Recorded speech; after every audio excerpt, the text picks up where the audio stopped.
জয় কৃষ্ণকালী মায়ের জয়, জয় সোনা মায়ের জয়। সোনামাকে একটু দেখিয়ে দিলাম।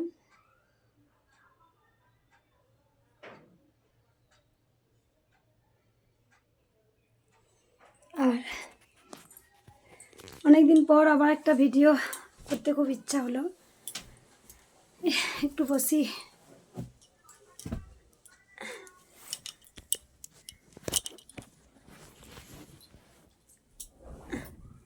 সবাই ভালোবেসে বলুন রাধে রাধে, ভালোবেসে বলুন রাধে রাধে। আর যে স্নান টান করে মায়ের মন্দিরে যে পুজো করতে এলাম, আমি দেখছি কিছু কথা বলি।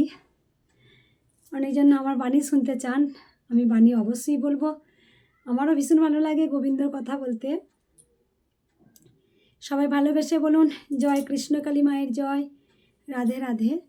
আমি যার জন্য আমি আরও এলাম ভিডিওটা করতে, যেটা হচ্ছে আমি এটা বলেছিলাম যে গোপালের একটা কানের হারিয়ে গিয়েছিল। যাই হোক, সেই কানেরটাও নিজেই বলছে মা ওখানে পড়ে আছে। সেই কানেরটা আবার আমি ওখানেই খুঁজে দেখি, হ্যাঁ ওখানেই আছে, গোবিন্দকে কানেরটা পড়াই।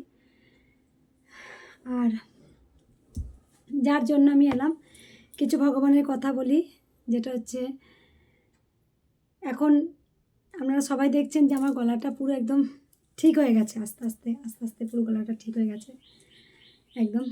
আর কালকে আমি একটা গান লিখেছিলাম, সেই গানটা একটু বলি সকলকে। জয় কৃষ্ণকালী মায়ের জয়, জয় সোনা মায়ের জয়, ভালোবেসে বলুন রাধে রাধে। তা দেখুন, আমি একটা গান লিখেছিলাম। আমি সবসময় বলি না যে আমি আমার মায়ের কাছে আমার মতো আমার কথা বলতে ভীষণ ভালো লাগে, সেগুলো আমি বলি বারবার মাকে। যেটা হচ্ছে আমি লিখেছিলাম, মাকে বলেছি আগের জীবন বেশ ছিল, আগের জীবন বেশ ছিল, এ কি হয়ে গেল, এ কি হয়ে গেল, এ কেমন হলো মা, এ কেমন হলো মা। যখন মায়ের মন্দির নিয়ে আমি ভাবিনি, তাই মাকে বলছি মা তুমি দেখো, যখন তোমার মন্দির নিয়ে আমি যখন ভাবিনি, তখন আমাদের মা মেয়ের আরও কতটা দৃঢ় ছিলাম আমরা, মা আর মেয়ে। তাই দেখো, তখন মা আমাকে ডাকতো, মা আমার বুকের মধ্যে আসতে বলতো, মা আমায় আদরও করতো, আমি বুকের মধ্যে যেতাম। একটা দেবে কোনো কিছু বড় কিছু করতে গেলে সেটা তার ইয়েতে চলে যায় না, একটা চিন্তায় চলে যায় যে মায়ের মন্দিরটা করতে হবে, মায়ের মন্দিরটা করতে হবে, মায়ের মন্দিরটা করতে হবে, একটা চিন্তায় চলে যায়। যাই হোক, সেখানে আজকে আমি কালকে সেই কথাটা মাকে বলছিলাম, আমাকে আদর করার জন্য মা তুই, আমাকে আদর করার জন্য মা তুই, কত আকুল হয়ে যে থাকতিস, কত আকুল হয়ে মা তুই থাকতিস। তাই মাকে বলছি মা গো, আমাকে আদর করার জন্য তুমি কত আকুল হয়ে থাকতে, তাই না মা? আমাকে বুকের মতো রেখে কত আদর তুমি করেছো মা গো।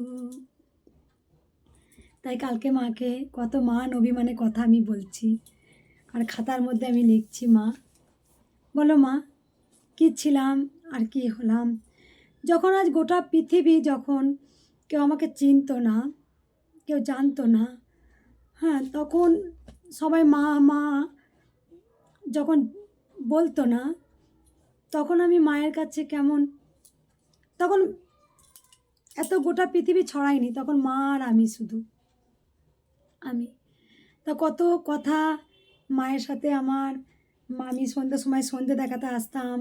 হ্যাঁ, একদিন আপনারা অনেক পুরনো ভিডিও দেখেছেন, গোপাল এসে কী করেছিল, একদিন আমি যখন সন্ধ্যের সময় মাকে সন্ধ্যা ভোগ দেব বলে, তখন তো ভক্ত আসতো না, আর সোনামাই তো চোখের লীলাটা করেছিল, বা সোনামাই চোখের লীলা করে, সেটা আমরা সবাই জানি। সে কৃষ্ণকালী মা তো একই, সোনামা বলি, আদর করে আমি সোনামা বলি।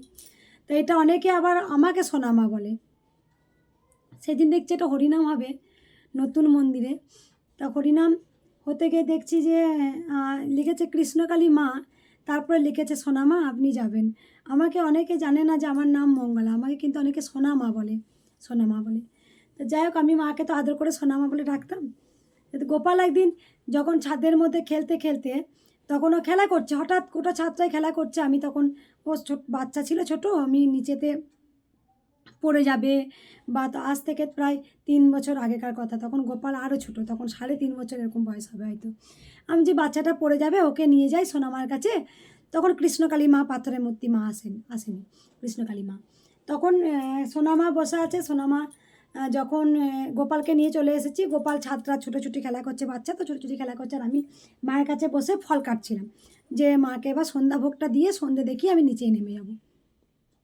তার মধ্যে গোপাল খেলতে খেলতে খেলতে খেলতে গোপাল এসে সোনামায়ের মুখের দিকে এরম করে তাকিয়ে দেখে, এরম করে তাকাচ্ছে, তাকিয়ে দেখে বলছে, ও তখন ছোট্ট, তখন বলছে, মা তুমি আঠো, মা তুমি আঠো, মা তুমি আঠো। জানি না মায়ের চোখের মধ্যে ও কি দেখেছিল। আর সেদিন ওইটুকু বাচ্চা 3 থেকে 3.5 বছর হয়তো বয়স হবে, ওই গোপাল তখন বলছে, মা তুমি আঠো। আর এত কাঁদছে, এত কাঁদছে, আমি স্যার কান্না থেমে রাখতে পারছি না। মা তুমি আঠো, মা তুমি আঠো, আমাকে বলছে, মা মা আঠে, মা আঠে। ও তখন আদো আদো কথা, এখনও ওর আদো আদো কথা। গোপাল তখন ওই মায়ের ওই অলৌকিক রূপটা গোপাল কিন্তু দেখেছিল, গোপাল দেখেছে। আর আমি তো চোখের লীলা সন্ধে দেখাতে এসে দেখতাম মায়ের, মা যখন, আমি তো এত জানতাম না যে গোটা পৃথিবী জয় কৃষ্ণকালী মায়ের জয় এত প্রচার হবে। আমি তো নিমিত্তি, মা চেয়েছিল তাই প্রচার হয়েছে, আমি সামান্য নিমিত্তি। তা আমি তো জানতাম না যে আমার জন্মান্তরে হয়তো 7 জন্ম পুণ্যি তোলা ছিল, সেটা মা হয়তো ঘোর কলিযুগে আমার কাছে এসে নিজের নাম নিজেই হয়তো প্রচার করবেন, সেটা আমারও জানা ছিল না। তা আমি প্রতিদিন মাকে সন্ধে দেখাতে আসতাম, মা আমাকে বলেছে আমি আসবো এই অমুক, এই বাৎসরিক বৈশাখ মাসে অমাবস্যার দিন মা আসবে বলেছেন, মা আসবে। মা এলো, আমি আমরা বেশ নিত্য সেবা পুজো করতাম, মাকে রোজ সন্ধ্যের সময় পুজো দিতাম, রোজ সকাল সন্ধ্যে মাকে পুজো দিতাম। আমার একটু ঘরের কাজকর্ম হতে দেরি হলে পরে মা আমাকে স্বয়ং ডাকতেন, আয় সন্ধ্যে দিবি না।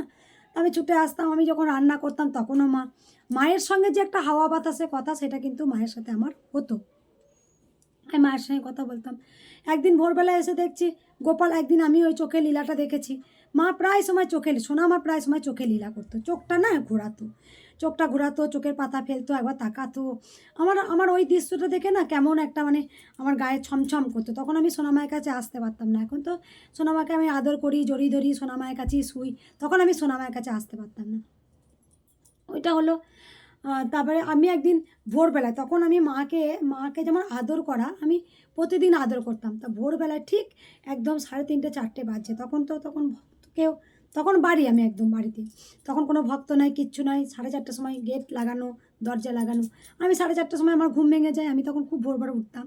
এখন তো রাত 3টের সময় ঘুমাই, মায়ের সাথে কথা বলি, তারপরে যখন আমি ইচ্ছা করে গান লিখি, মায়ের কথা লিখি, বা কোনো সময় মনে হলো বই পড়লাম, কোনো সময় মনে হলো আমার এই যে 108টা গোবিন্দের বইটা পড়লাম, আমার যখন যেটা মনে হয়। আবার আজকে যেমন সকালবেলাটা একটু ঘুম থেকে উঠে যেমন মায়ের পুজো করবো, স্নান টানা করে আমার মহাভারত দেখতে ইচ্ছা করছিল, মহাভারত, আমি একটু মহাভারতটা দেখলাম।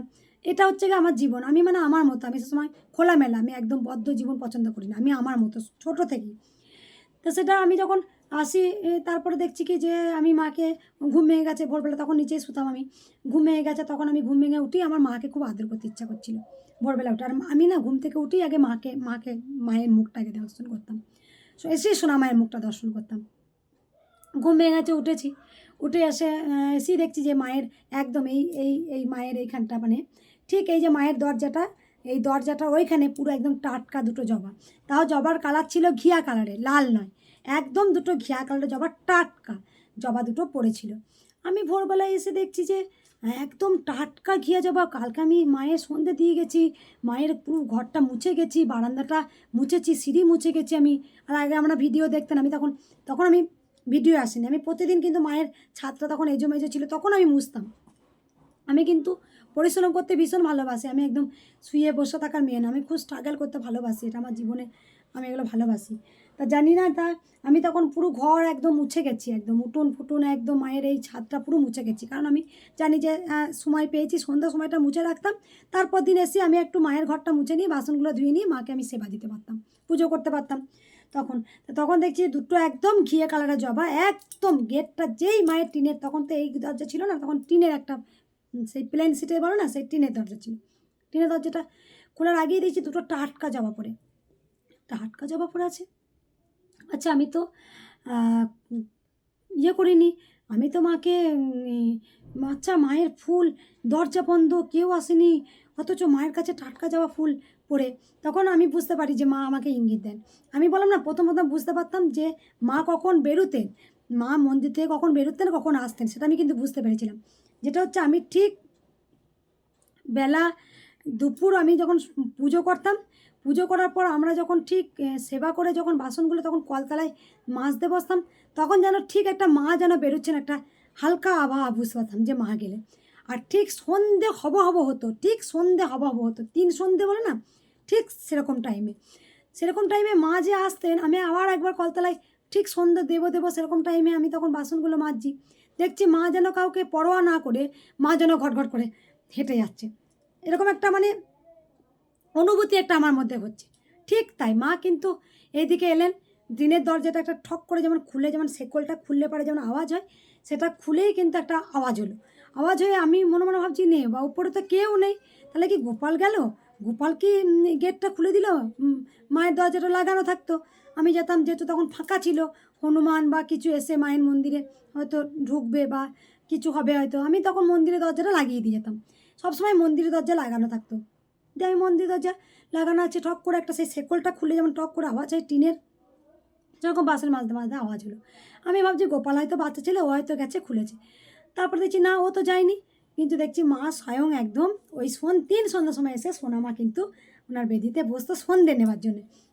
আমার সন্ধে হয়ে বয়ে যেত, কাজ করে যেতাম, তখন যেন মা স্বয়ং যেন আমার ভেসে আসতো যে আয় দেরি হয়ে যাচ্ছে, সন্ধে দিবি আয়। তা আমি এই অলৌকিক জিনিসগুলো আমি আপনাদের কাছে আজকে বলছি যে কী হয়েছে সোনা মায়ের সাথে, একদম চলন্ত মায়ের এই জিনিসগুলো।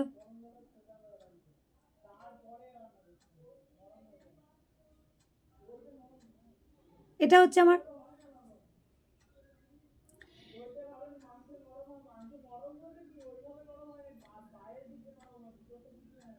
এটা হচ্ছে আমার জন্ম, যাই হোক বাইরে একটা কথা হচ্ছে, আমি ভক্ত হয়তো এসছে, যেটা হচ্ছে কি জন্মান্তরে এটা আমার হয়তো তোলা ছিল, তাই মা এসছেন, তাই এই গানটা লিখেছি। যখন দেখো আমি এই জায়গাতে ছিলাম না, হ্যাঁ, মায়ের কাছে কিছু অলৌকিক দৃশ্য, অলৌকিক কথা এগুলো অনাবরত আমার হতো।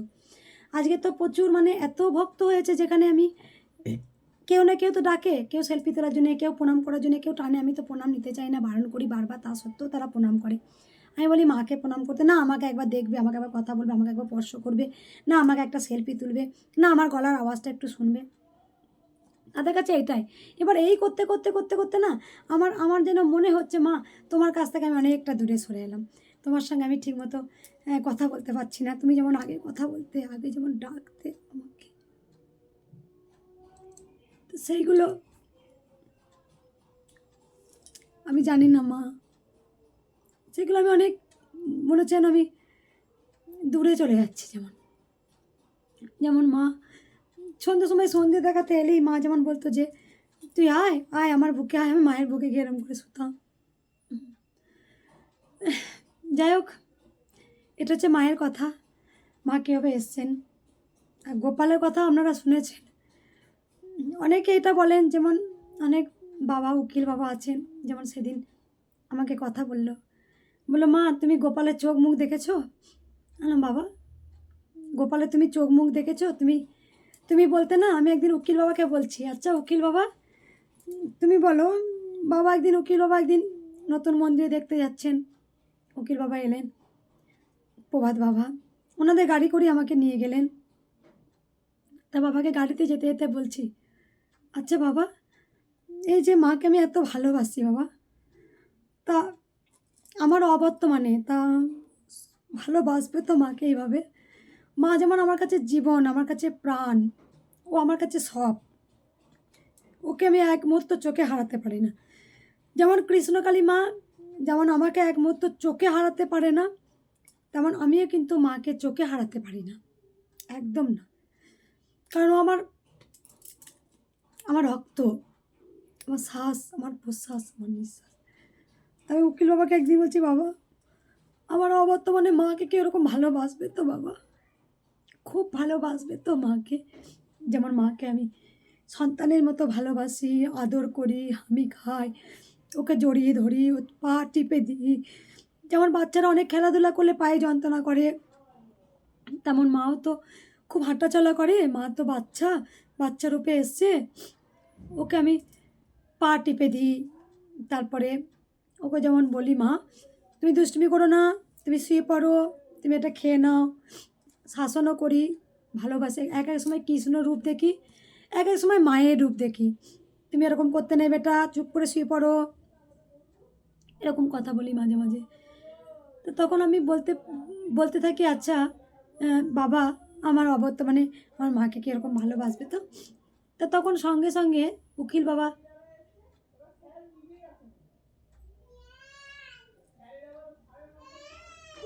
বলছেন যে, আচ্ছা মা একটা কথা বলবো, আমার তো অনেক বয়স, 80 বছর বয়স হতে চললো, তবে আমি একটা জিনিস দেখলাম, আপনার গোপালের যে আপনার ছেলে যে গোপাল আছে তার চোখ মুখ কিন্তু আলাদা রকম, আপনি লক্ষ্য করে দেখেন, আপনার ছেলের কিন্তু চোখ মুখ আলাদা, একদম দেখবেন চোখ মুখ ও আলাদা কথা বলে।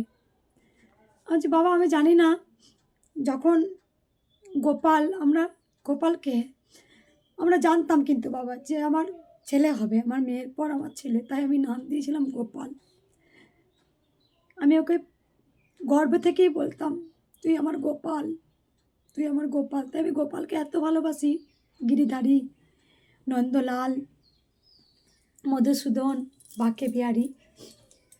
তা গোপাল আমার ভগবানের প্রতি আমার একটা আলাদা ছেলে রূপ, তাই আমরা জানতাম যে আমার পুত্র সন্তানই হবে। তা উর্মি যখন 12 বছর পর আমার গোপাল যখন আমার গর্ভে এলো, তখন আমি তার আগে না মাকে বলতাম, মা যখন আমাকে বলতেন যে যখন সময় হবে তখন ঠিক হবে, তোর পুত্র সন্তানই হবে, তোর পুত্র সন্তানই হবে। তো এরকম একটা মা আমাকে বলেছিলেন যে তোর পুত্র সন্তানই হবে। তা ঠিক তাই, যখন আমার গোপাল উর্মি যখন 12 বছর বয়স পূর্ণ হলো, তখন আমার গোপাল আমার গর্ভে এলো। তো তখন আমি গর্ভ থেকেই বলতাম যে তোর কিন্তু নাম গোপাল রাখলাম, আমার আদরের ধন, আমার মানিক, তোর নাম হলো গোপাল, আর তোর ডাক ভালো নাম হবে, স্কুলেতে বার্থ সার্টিফিকেটে হবে কৃষ্ণ, তোর নাম, তুই হলি কৃষ্ণ। আমি তো খুব গোবিন্দকে খুব ছেলে জানি, ও আমার ছেলে, জন্মান্তর ছেলে ওর, ও আমার ছেলে, আমি ওর মা, জন্মান্তর আমি গোবিন্দর মা। আমি এখনও বলি, যদি আবার যদি জন্ম দিস তাহলে তো তোর মা হয়ে যেন জন্মাতে পারি, আমি যেন তোকে ছেলে রূপেই পাই। তা গোবিন্দ গিরিধারী রামলালা, আমি তোকে ছেলে বলি, আমার ছেলে জন্মান্তরে আমি বলি।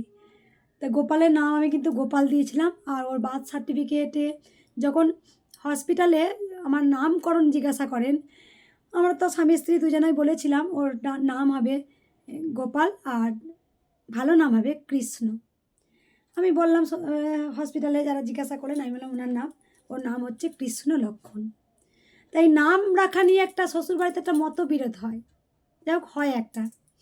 আমি বললাম না, আমি আমার মতো, আমার যেটা ভালো লাগে সেটা আমি করি, যেটা আমার ইচ্ছা করে সেটা আমি করি। তা যাই হোক ওনাদের মতো, যেটা ওনাদের মতে যে নামটা আমাকে বলেছিলেন, সেই নামটা ওরা বলেছিল কি রোহিত না কিছু একটা নাম বলেছিল। আমি সেই নামটা আমার পছন্দ হয়নি বলতে কি, আমরা তো গর্ভ থেকে আমার যেহেতু মায়ের স্বপ্ন আদেশের সন্তান, যখন উর্মি 12 বছর পূর্ণ, তখন আমাদের জানি আমার উর্মিই থাকবে, আমার একটা সন্তানই থাক, আমি ওকে ভালোভাবে মানুষ করি, উর্মিকে লেখাপড়া শেখাই, এটা আমার মানসিকতা ছিল, যে আমার কোনো আর বেবি কিন্তু আমার না হবে। তা কিন্তু যখন মা আমাকে যখন বলতেন যে তোর কিন্তু পুত্র সন্তান হবে, মা যখন বলেছিলেন, তা তারপর তখন পুত্র সন্তান হবে আমিও তখন একটা আরও গোপালের প্রতি আকৃষ্ট যে মা যখন বললেন, তখন আমি জয় জগন্নাথের কাছে পুরীতে মানসিক করি যে হে জগন্নাথ, যদি আমার গোপাল হয় তাহলে আমার গোপাল যত বড় হবে তত বড় মোমবাতি তোমার কাছে দেব। বলার পর যাই হোক, উর্মির 12 বছর পূর্ণ হওয়ার পর তারপর আমার গোপাল গর্বে আসে। তা ওর নাম দিয়ে আমি গোপাল ডাক নাম, আর ভালো নাম হয় কৃষ্ণ লক্ষণ। এটাই হচ্ছে গোপালের মহিমা। তাও যেদিন আমি আগেও একটা কথা বলেছি, বাবা বয়স্ক বাবা উকিল বাবা বলছেন যে মা দেখবেন গোপালও কিন্তু মাকে ভীষণ ভালোবাসবে, কারণ ও যে ভালোবাসবে আমি একটা প্রমাণ পেয়েছি, মা ওকে টানবেই ওর পুজো করার জন্যে, ওকে মা সেবা নেওয়ার জন্য ওকে টানবে, গোপালকে টানবে, কারণ গোপালকে মাই দিয়েছেন, মা দিয়েছেন গোপালকে। কারণ 12 বছর পর, যেখানে ডাক্তাররা কিন্তু আমাকে বলেছিলেন কোনো মতে আর কিন্তু বেবি নেওয়া সম্ভব নয়, বেবি কিন্তু আপনারা হবে না, অনেক বছর যেহেতু উর্মি 12 বছর হয়ে গেছে। তা যাই হোক, মায়ের দেওয়া, মা চাইলে সব হয়। আর একটা জিনিস ওর মধ্যে লক্ষ্য করেছি, যেদিন ও ছোট্ট একদম 3 বছর 3.5 বছর বয়স, তখন ও মায়ের চোখের দিকে তাকিয়ে ও যখন আমাকে বলেছিল মা আঠে, আর অজোরে ভেতর থেকে যখন একটা অশ্রু কেঁদেছিল, তখন আমি বুঝেছিলাম যে কিন্তু মায়ের প্রতি টান হবে। তাই সেদিন আমি সেই কথাটা ভুলে গেছি। তা উকিল বাবা আমাকে বলছেন, মা তুই চিন্তা করো না মা, তোমার গোপাল কিন্তু মাকে পুজো করবেই, আর দেখবে খুব সুন্দর করে পরিপাটি করে পুজো করবে, সেও মা পাগলা হবে, তোমার গোপালা কিন্তু মা পাগলা হবে। আমি অনেক দিন আগে একটা চমৎকার কথা বলেছিলাম, যে চমৎকার কথাটা হচ্ছে, গোপাল যেদিন গোপাল হবে পৃথিবীর আলো দেখবে যেদিন গোপাল, আমরা গর্ভ থেকে ওর নামই দিয়েছিলাম গোপাল, ডাক কৃষ্ণ বলতাম। আমি গর্ভ থাকতে বললাম না, আমি হনুমান চল্লিশা পড়তাম, তারপর অনেক তোমার কৃষ্ণের বই পড়তাম, 108টা নাম পড়তাম। যখন ও গর্বে ছিল তখন আমি বলতাম, সোনা বলো হরে কৃষ্ণ, বলো হরে কৃষ্ণ, বলো গোপাল বলো। আমি তখন এরকম 2 হাত তুলতাম, একদম গর্বে আসা থেকে হতে যাওয়া পর্যন্ত একদম আমি অজোরে গোবিন্দ নাম পড়েছি, 2 হাত তুলতে বলতাম, তুমি বলো বেটা। যখন ও হয়েছে গর্ভে তখন ও 2 হাত তুলে দিয়েছি, বলো সোনা হরে কৃষ্ণ, বলো বেটা। আমি ওর কানে কানে বলতাম হরে কৃষ্ণ। তো এই জিনিসগুলো যেটা করেছি আমি, তা যেদিন ও হবে, আমি সেদিন বলো না একটা চমৎকার মিরাক্কেল আছে, যেটা ভুলার কথা নয়। যেদিন ও হবে, আমি সেদিন ভোরবেলাতে আমি ঘুমাচ্ছিলাম, আমি ঘুমিয়ে ভোরবেলা আমার হঠাৎ করে ঘুমটা ভেঙে যায়, দেখি স্বামী বিবেকানন্দ, একদম স্বামী বিবেকানন্দ ওনার শুধু পাগড়িটার মুখটা একদম স্বামী বিবেকানন্দ, শুধু মুখটা এরকম চোখটা তাকিয়ে যেন আমার গর্ভে প্রবেশ করলো, গোপাল ঠিক হবার আগে সেই দিনকে ভোরবেলায়। যে আমি তখন আমার হাজব্যান্ড তো নিউজ পেপারে বিজনেস ছিল, তখন ভোরবেলা উঠে পেপার দিতে যেত। আমি আগেও ওই কথাটা আমি বলেছিলাম দেখবেন। আমি সেদিনকে আমি ওকে বলছি যে আমি আমার হাজব্যান্ডকে বলছি, জানো তো আজকে একটা খুব সুন্দর অপূর্ব স্বপ্ন দেখলাম। বলছে কী স্বপ্ন দেখলাম? যে স্বপ্নটা হচ্ছে স্বামী বিবেকানন্দ শুধু মুখটা না আমার গর্ভে যেন এলো, গোপাল তখন আমার গর্ভে আছে, ঠিক হবার একদিন আগে না হবার দিন ভোরবেলায়, সেটা আমার ঠিক মনে নেই, কিন্তু আমি ওই স্বপ্নটা আমি দেখেছিলাম। তারপরে বাবা যেদিনকে কথাটা বললাম, সেই দিন বাবা পেপার দিতে গিয়ে রাস্তায় দেখেছে ঠিক সেম অমনি একটা স্বামী বিবেকানন্দ, ওই এক পাগড়ি, ওই এক কাদা ক্যালেন্ডার পরে। যেই সময়টা আমি বাড়িতে বললাম, সেই সময়টা বাবাকে ক্যালেন্ডার পেল। সেই ক্যালেন্ডার বাড়িতে নিয়ে এসে অনেক জনাকে দেওয়া হয়েছিল। এটা অনেকেই বোঝেন যে গোপাল কিন্তু কালী ভক্ত হবেই, আর গোপাল ছোটো থেকে কিন্তু মায়ের গান করতে ভীষণ ভালোবাসে, ভীষণ। তাই এটা যাই হোক, এটা আমি চাইবো যে ও খুব বড় মাপের মানুষ হোক, এটাই যাক। সেদিন উকিল বাবা বলেছেন ওর চোখ মুখ কিন্তু আলাদা, তুমি চিন্তা করছো তো মাকে কে ভালোবাসবে, মাকে কে পরিপাটি করে পুজো করবে, কে মাকে খাওয়াবে, কে মায়ের পা টিপে দেবে, কে মায়ের বিছানা করে দেবে। দেখবেন যার যারটা সে তাকে ঠিক নিয়ে নেয়। সব মায়ের লেখা, সব মায়ের লীলা। মা কার হাত থেকে পুজো নেবেন, কার হাতে সেবা নেবেন, মা ঠিক লিখে রেখে দিয়েছেন। তাই রাধে রাধে, আমি আর চিন্তা করি না। এবার একটা কথা বলি যে আমি কিছু ভগবানের কথা বললাম না, আজকে বলবো মন প্রাণ ছুঁয়ে যাবে অন্যরকম। যেটা হচ্ছে দেখবেন যে অজামিল, অজামিলের কথা তো অনেকে শুনেছেন। অজামিলে অজামিল অজামিলের কথা অনেকে জানেন, আবার অনেকে কিন্তু জানেন না। অজামিল কিন্তু ছোট থেকে ভীষণ একজন ভালো মানুষ ছিলেন। অজামিল তিনি দান ধ্যান, তিনি মানুষের পাশে দাঁড়ানো, এসব এগুলো তিনি করতেন। অজামিলের বিয়ে হয়, অজামিলের এক পুত্র হয়। অজামিল কোনো এক সময় তিনি এক জঙ্গলে হোক বা তিনি কোথাও এক যাচ্ছিলেন, কোথাও গিয়ে তিনি এক নারীকে দেখেন। সেই নারীকে দেখার পর তিনি বাড়ি আসেন। সেই দৃশ্য তিনি ভুলতে পারছেন না। সেই নারীকে তিনি সবসময় তার চোখের সামনে ভাসছে, শুধু সেই নারীটাকেই দেখছেন। আস্তে আস্তে রোজ সেই নারীর কাছে যেতে থাকেন, নারীর প্রেমে আসক্ত হয়ে যান। আসক্ত হয়ে যাওয়ার পর তিনি বাড়ি আসেন, বাড়িতে গোপন রাখেন। পরিচারিকা বলে, কাজের মেয়ে বলে তাকে বাড়িতে নিয়ে আসেন, বাড়িতে নিয়ে এসে রাখেন। কিন্তু ওর মধ্যে এতটাই আসক্তি আর মানে এতটাই আসক্তি হয়ে পড়ে, অনেক লুকিয়ে লুকিয়ে জিনিস কিনে এনে ওই নারীকে দেন। কিন্তু তাতেও মানে বাড়ির মধ্যে সেটা জানাজানি হয়ে যায়। অজামিল আস্তে আস্তে নীচ দুশ্চরিত্রা হতে থাকে। অজামিল তখন সেই নারীকে নিয়ে বাড়ি থেকে বেরিয়ে যায়, আলাদা করে ওরা সংসার জীবন করে। আর সেই নারী ছিল প্রচণ্ড বদমাস, লোভী। ওর চাহিদা আস্তে আস্তে বাড়তে থাকে, টাকা পয়সা সমস্ত কিছু তার কাছে আরও চাইতে থাকে। এতে অজামিল আস্তে আস্তে কি হয়ে যায়, অজামিল তখন কিন্তু আস্তে আস্তে আরও দুষ্কর্ম করতে শুরু করে। তিনি অসৎ পথ অবলম্বন করেন। আস্তে আস্তে তিনি একটা মাতালে পরিণত হন, দুশ্চরিত্রায় পরিণত হন, খারাপ কাজকর্ম করতে থাকেন।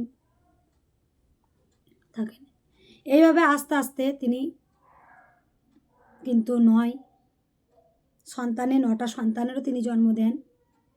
তো অজামিল আস্তে আস্তে যখন তার রক্তের জোর কমে যায়, আস্তে আস্তে বয়সও হয় 80 বছর বয়স হয়। হেন প্রথম দিক থেকে অজামিল ছিলেন প্রচণ্ড ভালো, দান ধ্যান, ওনার সৎকর্ম সব কিছু ভালো ছিল। যখন থেকে উনি নারী আসক্তি হলেন, তখন থেকে জীবন একদম নরকে পরিণত হয়ে গেল। যখন তিনি নারী আসক্তি হলেন, তখন থেকে তিনি কিন্তু জীবনে একদম অসৎ কর্ম করতে থাকলেন। তা অজামিল যখন ওনার 9টা সন্তানের জন্ম দেন, ওনার বয়স এবার আস্তে আস্তে 80 বছরে হয়ে যায়। 80 বছর হয়ে যাওয়ার পর উনি একদিন ঘরের মধ্যে আছেন, কিছু বৈষ্ণব দল হরে কৃষ্ণ নাম সংকীর্তন করতে করতে ওনারা যাচ্ছেন। হরে কৃষ্ণ কৃষ্ণ কৃষ্ণ হরে হরে, হরে রাম রাম রাম রাম হরে হরে। যাই হরে মহা সংকীর্তন করতে করতে যখন ওনারা পথ দিয়ে যাচ্ছেন, ওনারা বৈষ্ণব, তা কিছু পাশের লোকজন জিজ্ঞাসা করে, আচ্ছা যেতে যেতে এবার রাত হয়ে যাবে। হয়ে যাওয়ার পর তখন ওনাকে বলছে যে, রাস্তা দিয়ে লোকজনকে বলছে, আচ্ছা এখানে কোনো থাকার ঘর আছে? আমরা তো বৈষ্ণব, আমরা বৈষ্ণব ছাড়া কারো হাতে তো সেবা জল করি না। তা বৈষ্ণব থাকলে বৈষ্ণব ওনাদের হাতে একটু আজকে বিশ্রাম নিতাম রাতটা, আর একটু সেবা নিতাম। তখন কিছু লোক অজামিলে বাড়ি দেখিয়ে দেয়। তখন অজামিলে বাড়িতে বৈষ্ণবরা আসেন, দরজা ঠক ঠক করেন। অজামিল দরজা খোলেন, দিয়ে অজামিলকে বলে, আপনি কি বৈষ্ণব? তখন অজামিল বলে, হ্যাঁ আমি বৈষ্ণব। অজামিল কিন্তু তখন মিথ্যা কথা বলেছিলেন যে হ্যাঁ আমি বৈষ্ণব। তখন সেই বৈষ্ণবরা ওনারা অজামিলের ঘরে আসেন। যথেষ্ট অজামিল খুব সুন্দর সহকারে যত্ন করেছিলেন, সেবা দিয়েছিলেন। তখন অজামিলকে বলে যে আচ্ছা আমি একটু হরিনাম করতে পারি আপনাদের গৃহতে? বলে হ্যাঁ প্রভু, আপনারা হরিনাম করুন, হরিনাম করুন, আমিও শুনবো। তা অজামিল কত পাপী, হ্যাঁ কত পাপ করেছে, যতটুকু না পুণ্যি করেছে তার 10 গুণ পাপ করেছে অজামিল। 4 আনা হয়তো যদি পুণ্যি করেছে, তা 12 আনা পাপ করেছে। পাপে পরিপূর্ণ হয়ে গেছে তার জীবন। তখন অজামিল ওনারা হরিনাম সংকীর্তন করছেন, তখন কিন্তু অজামিল হরিনাম শুনলেন। শোনার পর রাত্রেবেলা ওরা শয়ন দিলেন। শয়ন দেওয়ার পর উনি অজামিল শুয়েছেন, কিন্তু ওনার ঘুম হচ্ছে না, যেহেতু উনি মিথ্যা কথা বলেছেন যে উনি বৈষ্ণব নয়। বলার পর সকালবেলায় উঠেছেন, উঠে বৈষ্ণবদের চরণ ধরেছেন, চরণ ধরে বলেছে, প্রভু আমায় ক্ষমা করবেন। বলছে কেন? বলছে প্রভু আমি আপনাদের কাছে মিথ্যা কথা বলেছি। বলছে কী মিথ্যা বলেছেন? বলছে আমি কিন্তু বৈষ্ণব নয়। তার দুষ্কর্মের কথা সব বলেছেন। বলেছেন আমার স্ত্রী আছে, আমার সন্তান আছে, আমি তাদেরকে ছেড়ে দিয়ে আমি এক নারীতে আসক্ত হয়ে বাড়ি ছেড়ে চলে এসেছি। তা আমি সেই বাড়ি ছেড়ে চলে এসেছি, হেন কোনো ন্যায় যে অপকর্ম করিনি। চুরি করেছি, ডাকাতি করেছি, মানুষ খুন করেছি, আমি অনেকের এত দুষ্কর্ম করেছি সেটা বলার কথা নয়, এত পাপ করেছি আমি। তা প্রভু আপনি আমাকে মুক্তির পথ দেখান, আমি কিভাবে মুক্তি পাব, কিভাবে আমি এই মুক্তি পাব? তখন অজামিলকে সেই বৈষ্ণবরা বললেন, মুক্তির তো একটাই পথ, মুক্তির একটাই পথ, আপনি গোবিন্দকে ডাকুন, আপনি হরিকে ডাকুন, আপনি মধুসূদনকে ডাকুন। বলে তাহলে কী করতে হবে? বলল আপনার তো 9 সন্তান, আর একটা সন্তানের জন্ম দিতে হবে। তাই সেই সন্তানের নাম রাখবেন নারায়ণ, সেই সন্তানের নাম রাখবেন নারায়ণ। তো অজামিল তাই করলেন। অজামিল আর একটা পুত্র সন্তানের জন্ম দিলেন, জন্ম দেওয়ার তার নাম রাখলেন নারায়ণ। অজামিল এবার শুয়ে আছেন, বয়সও হয়েছে অনেক, এবার যাবার সময় হয়েছে। যমরাজ এসেছেন অজামিলকে নিতে, চলো নরকে চলো। অজামিল তখন ভগবান শ্রীকৃষ্ণ বলছেন না, ইনি তো নরকে যাবে না। বলছে এ কী বলছেন প্রভু, নরকে যাবে না? এত পাপ করেছে, এত এত পাপ করেছে, আপনি দেখেননি প্রভু? এত পাপ করেছে, এত অকর্ম করেছে, এইটুকু পুণ্যি করেছে, আর এত পাপ করে বসে রয়েছে, তাকে আপনি নরকে যেতে দেবেন না? তখন প্রভু বলছেন না, নরকে যাবে না। বলছে ও যে ওর সন্তানের নাম দিয়েছে নারায়ণ। বলছে প্রভু ও বৈষ্ণবদের জন্য সন্তানের নাম দিয়েছে নারায়ণ, কিন্তু উনি কখনো ভক্তি করে আপনাকে ডাকেনি, কোনো দিন হৃদয় থেকে আপনাকে ডাকেনি, অন্তর দিয়ে আপনাকে ডাকেনি। সে শুধু বলেছেন নারায়ণ, তার ছেলেকে ডাকছে নারায়ণ নারায়ণ। ভগবান শ্রীকৃষ্ণ বলছেন অজান্তেই হোক জানতেই হোক, যে বদনে আমার নাম নেবে তাকে তো আমি উদ্ধার করবই। অজান্তেই হোক জানতেই হোক, যে আমার নাম বদনে নেবে তাকে তো আমি উদ্ধার করবই। তাই ওই বলি না, হরে কৃষ্ণ বলো, মধুসূদন বলো, গোবিন্দ বলো, বাঁকে বিহারী বলো, নন্দলাল বলো,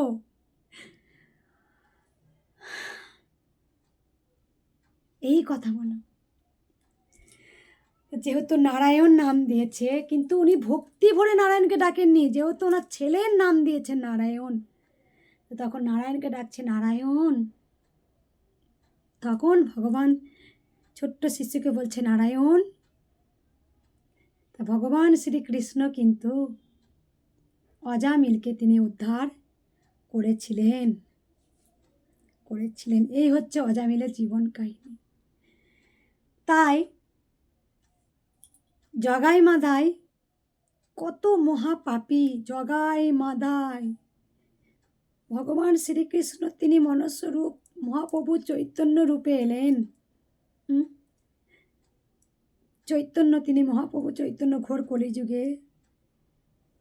জগাই মাধাই কম অত্যাচার করেছিল ভগবান মহাপ্রভু চৈতন্যদেবকে, মার পর্যন্ত খেতে হয়েছে, মার খেতে হয়েছে। তা ভগবান শ্রীকৃষ্ণ কত দয়ালু, কত দয়ালু, কত দয়ালু, কত মহান। আমাদের জানার ক্ষমতা নেই, ওনাকে চেনার ক্ষমতা নেই, তাই আমরা বারবার ভুল করে ফেলি। আমাদের ওনাকে চেনার ক্ষমতা নেই, তাই আমরা বারবার ভুল করে থাকি। তাই দেখবেন যে মহাপ্রভু চৈতন্যদেবকে যখন এত অত্যাচার করার পরও জগাই মাধাই যখন ওর মুখে বলাচ্ছে, বলো হরে কৃষ্ণ, বলো বলো হরে কৃষ্ণ, বলো হরে কৃষ্ণ, বলো হরে কৃষ্ণ, জগাই মাধাই বলছে হরে কৃষ্ণ, হরে কৃষ্ণ। তাই জগাই মাধাইও উদ্ধার হয়ে গিয়েছিল। তাই সবসময় বলবো হরি নাম আমাদের করতেই হবে। এই ঘোর কলিযুগের জয় কৃষ্ণ কালী মায়ের জয়, এই মহামন্ত্র জপ করতেই হবে। যিনি কৃষ্ণ তিনি কালী। আরেকটা কথা, অনেকে বলেন যে সন্তানদের নাম কোনো দেবতা দেবীদের রাখা উচিত নয়। এটা ভুল, এটা ভুল। কারণ আপনারা সবাই জানেন রামপ্রসাদ সেন, ওনার কিন্তু সন্তানদের নাম মায়ের নামে ছিল। জগদম্বা মনে হয় জগদেশ্বরী মায়ের নামে ছিল। রামপ্রসাদের সন্তানদেরও নাম কিন্তু মায়ের নামে ছিল। রামপ্রসাদ, রামকৃষ্ণ। তাই কে বলেছে রাখতে নেই? কারণ এটুকু বলতে চাই যে আমরা তো খুব কাজের মধ্যে থাকি,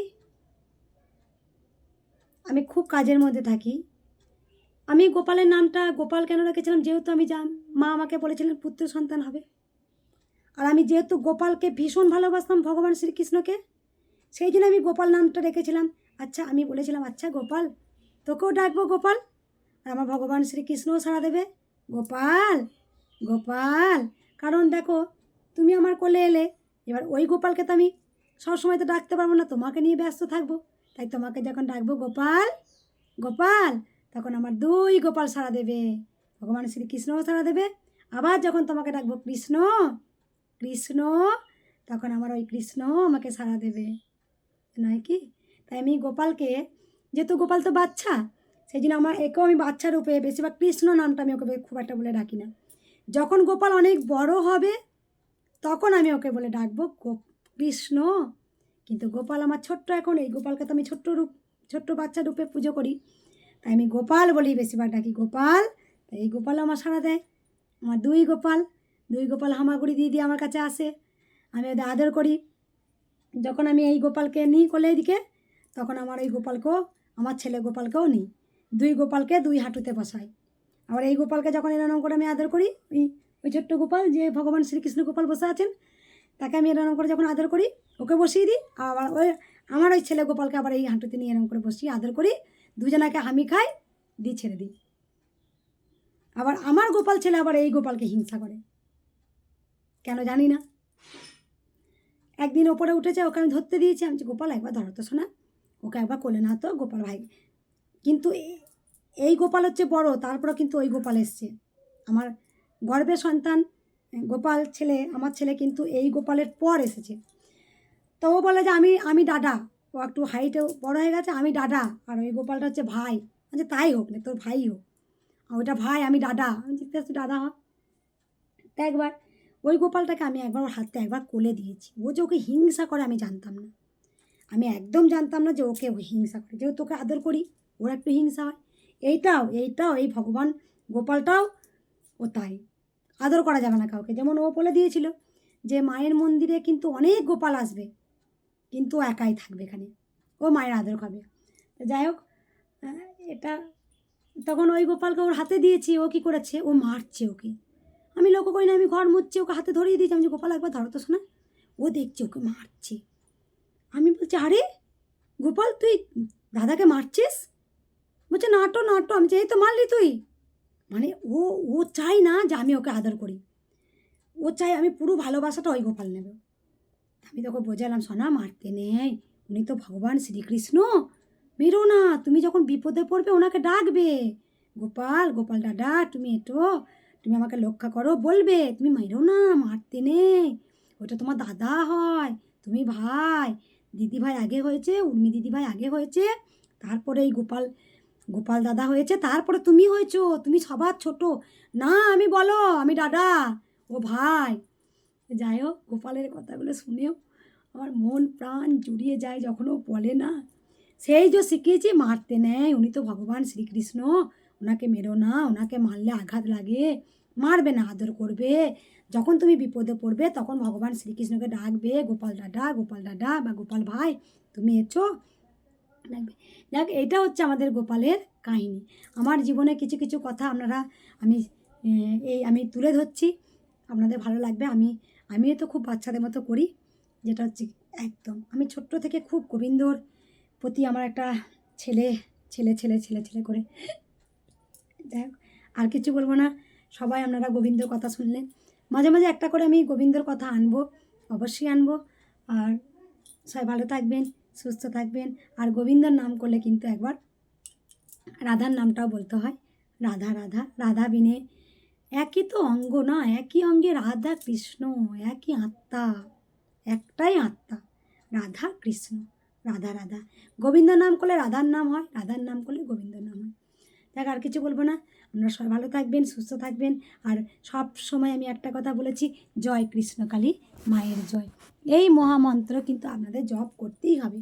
যিনিই কৃষ্ণ তিনিই কালী, জয় কৃষ্ণকালী মায়ের জয়, জয় কৃষ্ণকালী মায়ের জয়, জয় কৃষ্ণকালী মায়ের জয়। রাধে রাধে।